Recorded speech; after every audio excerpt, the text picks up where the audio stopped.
Conducting a homicide is like putting together a 1,000-piece jigsaw puzzle.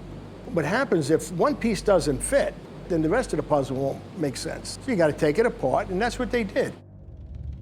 The victim was Benji Novack. He had been beaten bad on the torso, his head. It was almost overkill. This case was twisted, even from Miami. Benji was from a rich Miami family. They owned the Fontainebleau Hotel. It was big back in the 60s. He was king of all the world.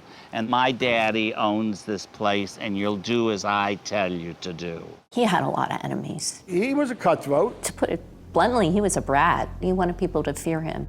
Benji was a successful businessman, and if people needed to be held accountable, he had no problem doing it, and that's the arrogance that a lot of people saw in him.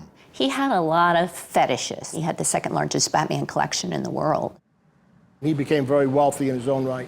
He managed conventions. He would set them up from the beginning to the end. It was an all-cash business. He was scared to death he was going to be robbed.